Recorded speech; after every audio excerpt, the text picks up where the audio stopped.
আশুলিয়ায় ৬ জনকে পুড়িয়ে হত্যা মামলায় সাবেক এমপি সাইফুল এবং ৪ পুলিশ সদস্য সহ ৬ জনের মৃত্যুদণ্ড। সম্ভাবনার বাংলাদেশ দুর্নীতির কারণে পিছিয়ে আছে উত্তরাঞ্চলের জামায়াতের আমির, পরিবর্তনের জন্য চাইলেন ভোট। কাল বিএনপির ইশতেহার ঘোষণা করবেন তারেক রহমান, ধানের শীর্ষে ভোট দেওয়ার আহ্বান ফখরুলের। সাবেক স্পিকার নতুন এমপিদের শপথ পড়াতে পারবে না, আইন উপদেষ্টা, বিকল্প হতে পারেন সিইসি।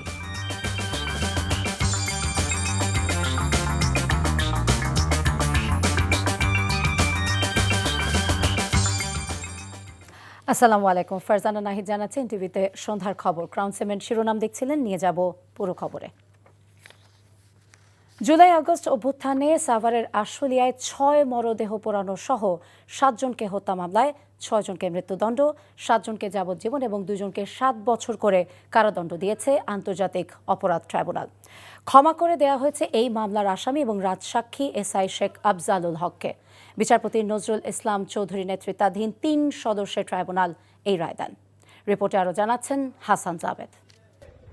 জুলাই আগস্ট আন্দোলনে সাভারের আশুলিয়ায় ৬ জনের মরদেহ পোড়ানো সহ ৭ জনকে হত্যা করা হয়। সেই ঘটনায় ১৬ জনকে আসামি করা হলেও মামলার শুরু থেকে ৮ জন পলাতক আছেন। মামলার রায় ঘোষণা উপলক্ষে গ্রেফতারকৃত ৮ আসামিকে কারাগার থেকে ট্রাইব্যুনালে হাজির করা হয়। পরে তাদের উপস্থিতিতে সংক্ষিপ্ত রায় ঘোষণা করে ট্রাইব্যুনাল ২। রায় ঘোষণার পর মৃত্যুদণ্ডপ্রাপ্ত আসামি এসআই আব্দুল মালেক ক্ষোভ প্রকাশ করেন। তাকে সামলাতে বেগ পেতে হয় পুলিশ সদস্যদের।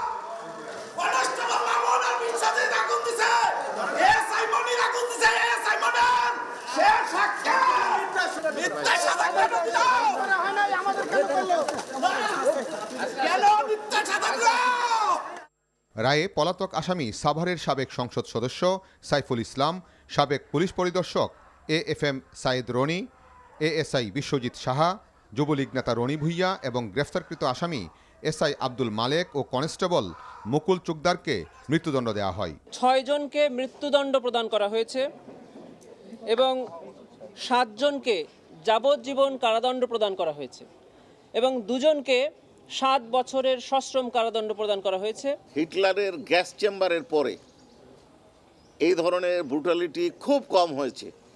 দুই পক্ষের ক্ল্যাশের কারণে হয়তো হয়েছে, কিন্তু আইন শৃঙ্খলা রক্ষা বাহিনী এবং একজন এমপির নেতৃত্বে মানুষকে হত্যা করা হয়েছে এবং তারপর তাদের লাশ পুড়িয়ে দেওয়া হয়েছে, লাশগুলো বিকৃত হয়েছে। যাবজ্জীবন সাজা দেওয়া হয় সাবেক ডিআইজি সৈয়দ নুরুল ইসলাম, পুলিশ পরিদর্শক Masudur Rahman, SP Asaduzzaman Ripon, police super Abdullah Hil Kafi, অতিরিক্ত police super Shahidul Islam, police পরিদর্শক নির্মল কুমার দাস, ডিবির পরিদর্শক মোহাম্মদ আরাফাত হোসেনকে। আর 7 বছর কারাদণ্ড দেওয়া হয় এসআই আরাফাত উদ্দিন ও এএসআই কামরুল হাসানকে। পুলিশ কনস্টেবল এবং এই এসআই আব্দুল মালেক অন্যান্যরা সহ তারা থানা কমপ্লেক্সের ভেতরে ছিল। তারা কারো বাড়িতে গিয়ে পথে গিয়ে আক্রমণ করেনি এবং তারা ওখানে যায়নি। আমরা এই বিচারে আমরা এই যে রায় দিয়েছে এই রায়ে আমরা ভীষণভাবে সংক্ষুব্ধ। রায় ঘোষণার পর আসামিদের পরিবারের সদস্যরা কান্নায় ভেঙে পড়েন। প্রসিকিউশন প্রকৃত আসামিদের মামলায় অন্তর্ভুক্ত করেননি বলেও অভিযোগ করেন তারা। আমার অসুস্থতাজনিত কারণে সে ঢাকার বাসায় ছিল, সে ঘটনাস্থলে উপস্থিত ছিল না। সে শুধু দেখা যাচ্ছে যে ওইখানে দাঁড়াই আছে, এটার ভিত্তিতে তারা এখানে আসামি করা হয়েছে এবং তারে মৃত্যুদণ্ড সহ যাবজ্জীবনের জেল দেওয়া হয়েছে। এটা আমি আজ পর্যন্ত এরকম কোথাও দেখিনি যে দোষ না করলেও তারা দোষী বানায়। জুলাই অভ্যুত্থানে যে হত্যাকাণ্ডগুলি সংঘটিত হয়েছিল তার মধ্যে নৃশংসতম হত্যাকাণ্ড ছিল সাভারের আশুলিয়া। সেই আশুলিয়ার ঘটনায় 6 আসামিকে মৃত্যুদণ্ড দিয়েছে ট্রাইব্যুনাল। তাদের মধ্যে 4 আসামি পলাতক রয়েছেন। সেই পলাতক আসামিদের ধরে এনে রায় বাস্তবায়ন করাই হবে এখন বড় challenge. Hasan Jabed, NTV news, আন্তর্জাতিক অপরাধ ট্রাইব্যুনাল, ঢাকা। দুর্নীতি, চাঁদাবাজি ও আধিপত্যবাদ মুক্ত দেশ করতে চায় জামায়াতে ইসলামী।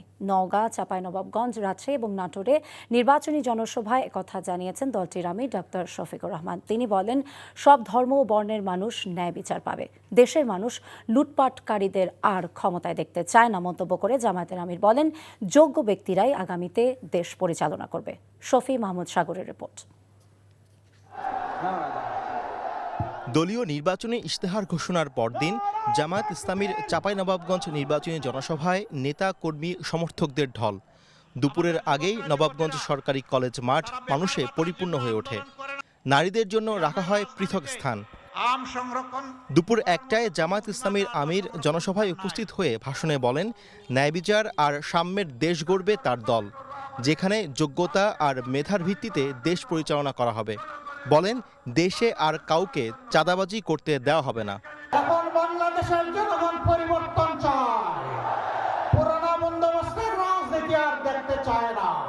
একজন সাধারণ মানুষ অপরাধ করলে বিচার হবে যেটা, শাস্তি হবে যা। দেশের প্রেসিডেন্ট কিংবা প্রধানমন্ত্রী একই অপরাধ করলে তাদেরকেও ছাড় দিয়ে কথা বলা হবে না। সেই বিচার আমরা বাংলাদেশে কায়েম করতে চাই। এই বিচার মুসলমান, হিন্দু, বৌদ্ধ, খ্রিস্টান, সাঁওতাল যারা আছে, নৃতাত্ত্বিক জাতিগোষ্ঠী সকলের জন্য। আমাদের যুবকরা যুবতীরা তারা বেকার ভাতার জন্য আন্দোলন করে নাই, তারা হাতে হাতে কাজ পাওয়ার জন্য আন্দোলন করছে।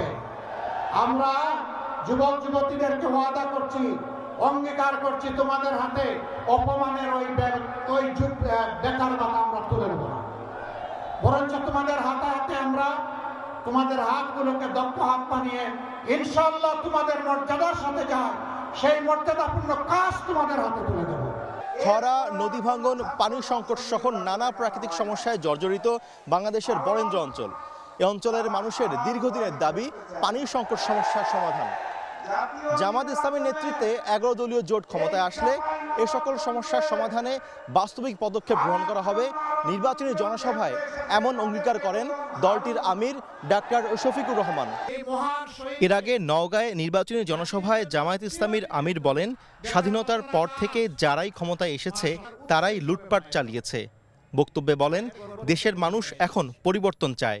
বাংলাদেশে বিপুল সম্ভাবনা থাকা সত্ত্বেও অবহেলা, অযত্ন, অনাদর, দায়িত্বহীনতা এবং দুর্নীতির কারণে এই শিল্পের কোনো বিকাশ হয় নাই। এটাও হবে ইনশাআল্লাহ। 54 বছরে বাংলাদেশ বারবার সুযোগ পেয়েছে। যারা শাসন ক্ষমতায় এসেছেন তারা নিজেরা ক্ষমতাবান হয়েছেন, কিন্তু জনগণের ক্ষমতা তারা বৃদ্ধি করেন নাই। তারা জনগণের পকেট কেটে নিজেদের কপাল কিসমত বড় করেছেন। জনগণের টাকা চুরি করেছেন, ডাকাতি করেছেন, লুণ্ঠন করেছেন, ব্যাংক ধ্বংস করেছেন, বিমা ধ্বংস করেছেন, শেয়ার মার্কেট লুট করেছেন, মেগা প্রকল্পের নামে মেগা দুর্নীতি করেছেন। এই লুণ্ঠন করার টাকাগুলো দেশে রাখার সৎসাহস ছিল না বলে বিদেশে পাচার করে দিয়েছে, যার পরিমাণ হচ্ছে 28 লক্ষ কোটি টাকা। এই টাকা কার? এই টাকা আপনাদের। এই টাকা কার? এই টাকার মালিক জনগণ। জনগণের ট্যাক্সের টাকা, ঋণের টাকা, অনুদানের টাকা চুরি করে এরা বিদেশে লুণ্ঠন করে পাঠিয়ে দিয়েছে। এর প্রতীক আছে, কোন সে প্রতীক?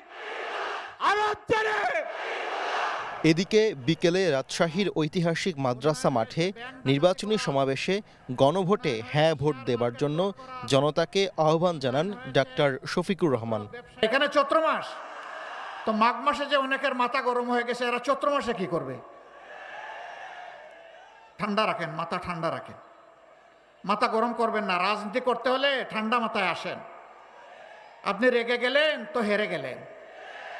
হ্যাঁ, এটাই হেরে যাওয়ার পূর্বাভাস শুরু হয়ে গেছে অলরেডি। 5টা বিশ্ববিদ্যালয়ের তরুণরা জানিয়ে দিয়েছে লাল কার্ড। আগামী 12 তারিখে হবে ফেসিবাদের বিরুদ্ধে লাল কার্ড। ফেসিবাদ নতুন না পুরাতন, দ্যাটস ইম্যাটেরিয়াল, এটা বিবেচনার ব্যাপার না। ফেসিবাদ, তোমাকে লাল কার্ড। তুমি যে প্রাণ গায়ে দিয়ে আসো তোমাকে অবশ্যই লাল কার্ড জানাবো। গণভোটে হা বলবো ইনশাআল্লাহ, হা চিহ্নতে আমরা সিল বসাবো। এরপর গোদাগাড়ি ও রাজশাহীতে জনসভায় অংশ নেন জামায়াত আমির। বিকেলে নাটোরের নবাব সিরাজউদ্দৌলা সরকারি কলেজ মাঠে আয়োজিত জনসভায় অংশ নিয়ে গণভোটে হ্যাঁ ভোট দেবার জন্য জনতাকে আহ্বান জানান ডাক্তার শফিকুর রহমান। আমাদের মা বোনেরা তারা তাদের সিদ্ধান্ত ব্যক্ত করতে শুরু করছে। এই সাংবাদিক বন্ধুরা যখন তাদেরকে কোথাও কোথাও জিজ্ঞেস করে ভোট দিবেন কারে, ডেসপারেটলি বলে দাড়ি পাল্লায় দেব। মায়েরা স্বাচ্ছন্দ্যে নিরাপদে ঘরে থাকবেন, প্রয়োজনে রাস্তায় যাতায়াত করবেন, কর্মস্থলে কর্তব্য পালন করবেন, পেশাগত দায়িত্ব পালন করবেন। আল্লাহ ছাড়ার কাউকে ভয় করার প্রয়োজন হবে না। শফি মাহমুদ সাগর, এনটিভি নিউজ, নাটোর। শুক্রবার বিএনপি নির্বাচনী ইশতেহার ঘোষণা করবেন তারেক রহমান। বিকেল ৩:৩০ রাজধানীর হোটেল সোনারগাঁর বলরুমে আয়োজিত এক অনুষ্ঠানের মাধ্যমে বিএনপির ইশতেহার ঘোষণা করা হবে। দলটির মিডিয়া সেলের সদস্য শাহরুখ কবির খান এই তথ্য নিশ্চিত করেন। তিনি জানান, ইশতেহার ঘোষণা অনুষ্ঠানে সভাপতিত্ব করবেন বিএনপি মহাসচিব মির্জা ফখরুল ইসলাম আলমগীর। অনুষ্ঠানটি পরিচালনা করবেন দলের স্থায়ী কমিটির সদস্য এবং নির্বাচন পরিচালনা কমিটির chairman Nazrul Islam Khan.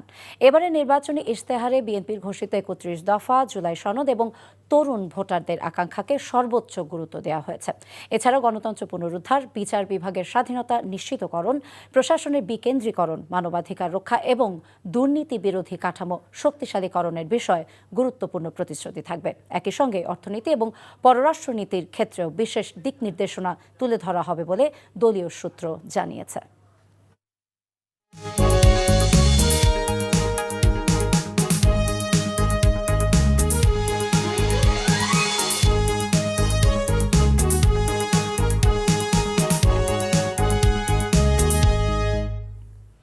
Nasir syntax group নির্বাচন পথে পথে।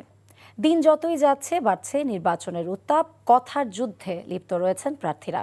অভিযোগ পাল্টা অভিযোগের পাশাপাশি তুলে ধরছেন নিজ নিজ উন্নয়ন পরিকল্পনা। বিস্তারিত ইমরুল কায়েসের ডেস্ক রিপোর্টে। এবারই তার শেষ নির্বাচন। সবাইকে ঐক্যবদ্ধ থাকার পাশাপাশি ধানের শীষে ভোট চান বিএনপি মহাসচিব। আশা ব্যক্ত করেন সুষ্ঠু নির্বাচনের। ঠাকুরগাঁয়ে প্রচারণায় ব্যস্ত সময় পার করছেন বিএনপির এই হেভিওয়েট প্রার্থী। সরকার পরিবর্তন হয়েছে, আমরা এবার একটা সবাই এই দেশের নাগরিকেরা সুযোগ পেয়েছি, এবার একটা সুষ্ঠু ভোট আমরা দিতে পারব এবং এইবারকার ভোটটাতে কোনো জালিয়াতি, চাতুরি, জবরদস্তি কোনো কিছু হওয়ার সম্ভাবনা নেই। জাতীয় সংসদ সদস্য পদপ্রার্থী।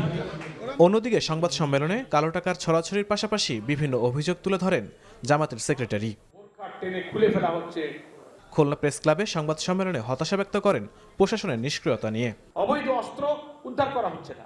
আমরা চিফ অ্যাডভাইজারকে বলে এসেছিলাম, প্রত্যেকটি নির্বাচনী ভোট কেন্দ্রের আশেপাশে যে গ্রামগুলোতে কার কার কাছে অবৈধ অস্ত্র থাকে, কারা সন্ত্রাসী, কারা ভোট কেন্দ্র দখল করতে যায়, কারা ভোট কেন্দ্র বাধা দিয়েছে বিফোর 3টা ইলেকশনে, 14, 18, 24-এ কারা ভায়োলেন্স করেছে, রেকর্ড ইজ দেয়ার। 12 তারিখ সারাদিন দানব শিশর বুদ্ধির জনগণের অধিকার ও গণতন্ত্র পুনরুদ্ধারের সংগ্রামে সবসময় মানুষের পাশে থাকার প্রতিজ্ঞা বিএনপির স্থায়ী কমিটির সদস্য সালাউদ্দিন আহমেদের। নেতাকর্মীদের নিয়ে গণসংযোগ করেন চকরিয়ায়। 11 দলীয় জোট সরকার গঠন করলে চাঁদাবাজি, দখলবাজি ও বৈষম্যহীন একটি দেশ গঠন করা হবে বলে মন্তব্য করেছেন জাতীয় নাগরিক পার্টির আহ্বায়ক নাহিদ ইসলাম।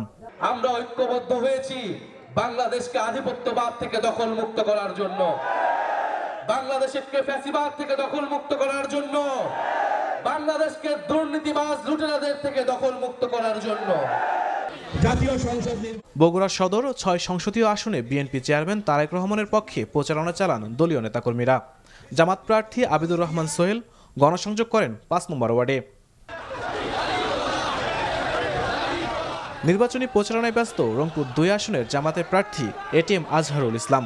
4 আসনে নারী ভোটারদের নিয়ে বৈঠক করেন বিএনপি প্রার্থী এমদাদুল হক ভরসা।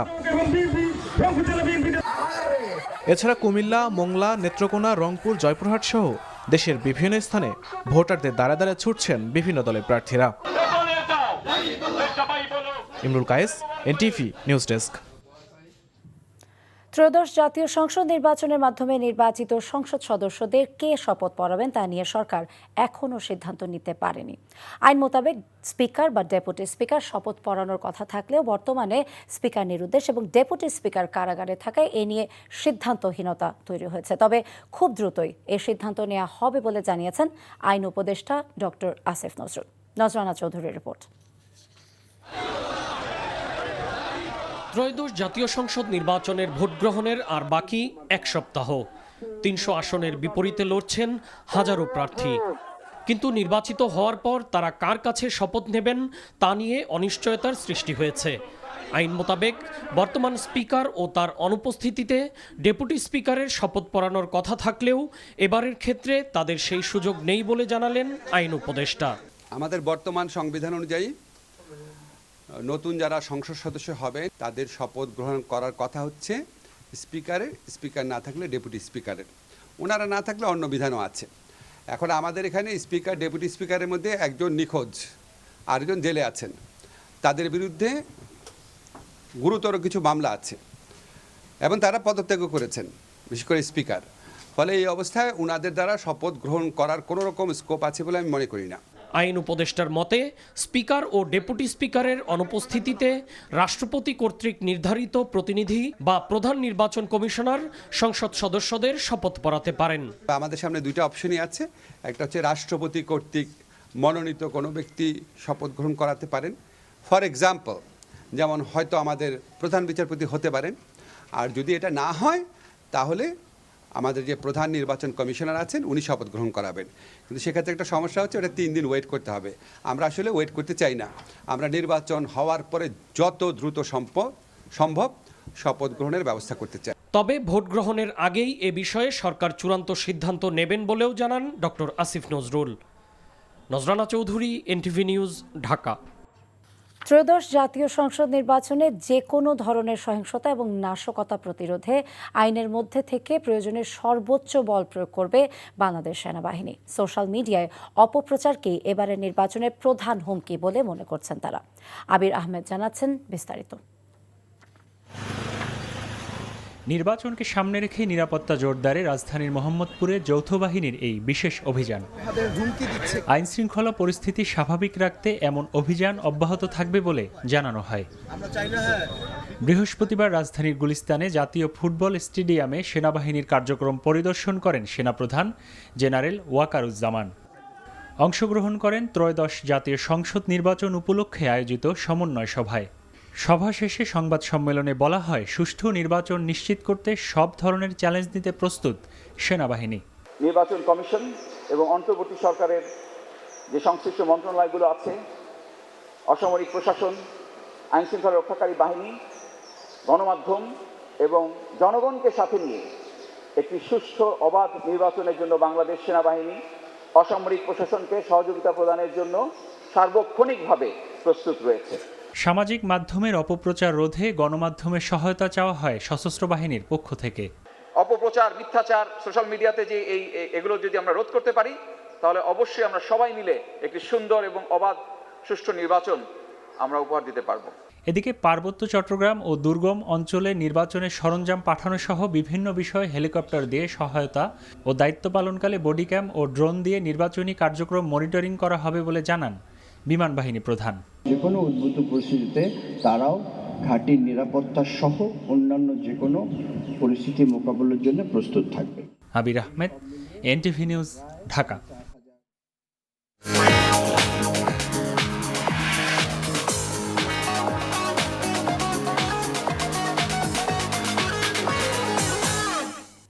মার্কেন্টাইল ব্যাংক অর্থনীতির খবর। চট্টগ্রাম বন্দরে বিদেশি কোম্পানির সাথে চুক্তির প্রতিবাদে অনির্দিষ্টকালের কর্মবিরতি 2 দিনের জন্য স্থগিত করেছে শ্রমিক কর্মচারীরা। চট্টগ্রাম বন্দর ভবনের নৌ পরিবহন উপদেষ্টা এম শাখাওয়াত হোসেনের সাথে বৈঠক শেষে এই ঘোষণা দেন শ্রমিকেরা। চট্টগ্রাম থেকে শামসুল হক হায়দরি পাঠানো রিপোর্ট, ক্যামেরায় ছিলেন এনামুল হক। গত শনিবার থেকে প্রতিদিন 8 ঘন্টা করে কর্মবিরতি পালন করে আসছিল চট্টগ্রাম বন্দর শ্রমিক কর্মচারীরা। দাবি পূরণ না হওয়ায় বুধবার থেকে অনির্দিষ্টকালের কর্মবিরতি শুরু করলে সম্পূর্ণ অচল হয়ে পড়ে বন্দরের অপারেশনাল কাজ। সংকট সমাধানে বৃহস্পতিবার বিকেলে বন্দর ভবনে শ্রমিকদের সাথে বৈঠক করেন নৌ পরিবহন উপদেষ্টা। এই রোজার আগে এই ধরনের আন্দোলন, যেখানে পোর্ট বন্ধ করে রাখা, এটা অত্যন্ত অমানবিক। তাদের কথা শুনেছি, আমি আমার বক্তব্য দিয়েছি। সরকারের যারা আছে সেখানে, যারা ডিসিশন মেকার এই বিষয়ে, তাদের সাথে কথা বলবো। উপদেষ্টার সাথে বৈঠক শেষে 2 দিনের জন্য কর্মবিরতির ঘোষণা দেন শ্রমিক নেতারা। রমজান সবকিছু বিবেচনা করে উপদেষ্টা মহোদয় আমাদেরকে সকল বিষয়ে সিদ্ধান্ত জানাবেন মর্মে আমাদেরকে আশ্বস্ত করেছেন, এবং তার এই সিদ্ধান্তের উপর ডিপেন্ড করে আমরা আগামী শুক্রবার এবং শনিবার আমরা আমাদের কর্মসূচি স্থগিত করছি। এদিকে সপ্তাহব্যাপী শ্রমিকদের কর্মবিরতির ফলে বন্দরে জমে গেছে বিপুল পরিমাণ আমদানি রপ্তানি পণ্য। আমরা বার্থ অপারেটররা প্রতিদিন গড়ে 30 থেকে 35 লাখ টাকা করে আমাদের সম্মিলিতভাবে আমাদের ক্ষতি হয়েছে। অতি সত্বর একটা যৌক্তিক সমাধান অতীব জরুরি। শ্রমিকদের কর্মবিরতির ফলে আটকে আছে 10,000-এর বেশি রপ্তানি পণ্য সহ কন্টেইনার। NTV news desk. 6.5 কোটি রুপিতে মুস্তাফিজুর রহমানকে সরাসরি সই করিয়েছেন পাকিস্তান সুপার লিগের ফ্র্যাঞ্চাইজি লাহোর কালান্দার্স। সামাজিক যোগাযোগ মাধ্যমে মুস্তাফিজকে পুরনো পরিবারে স্বাগত জানিয়েছে ফ্র্যাঞ্চাইজিটি। তাকে সরাসরি চুক্তিতে দলে ফেরাতে লাহোর কালান্দার্সের ব্যয় হয়েছে 6.44 লাখ পাকিস্তানি রুপি, বাংলাদেশি মুদ্রায় যা প্রায় 2.81 লাখ টাকা। আইপিএল থেকে বিতর্কিতভাবে বাদ পড়ার পর পাকিস্তান সুপার লিগে নিলামের জন্য নিবন্ধন করেছিলেন মুস্তাফিজ, তবে নিলামের আগেই দল পেয়ে গেলেন তিনি। এর আগে 2016 এবং 2018 সালে লাহোর কালান্দার্সের জার্সিতেই পিএসএল এ খেলেছেন মুস্তাফিজুর রহমান। আগামী 26 মার্চ মাঠে গড়াবে পিএসএল এর 11তম আসর। খবর শেষ করছি, যাবার আগে তাই ক্রাউন সিমেন্ট শিরোনামগুলো আরও একবার। আশুলিয়ায় 6 জনকে পুড়িয়ে হত্যা মামলায় সাবেক এমপি সাইফুল এবং 4 পুলিশ সদস্য সহ 6 জনের মৃত্যুদণ্ড। সম্ভাবনার বাংলাদেশ দুর্নীতির কারণে পিছিয়ে আছে, উত্তরাঞ্চলে জামায়াতের আমির পরিবর্তনের জন্য চাইলেন ভোট। কাল বিএনপির ইশতেহার ঘোষণা করবেন তারেক রহমান, ধানের শীষে ভোট দেওয়ার আহ্বান ফখরুলের। সাবেক স্পিকার নতুন এমপিদের শপথ পড়াতে পারবে না, আইন উপদেষ্টা বিকল্প হতে পারেন সিসি।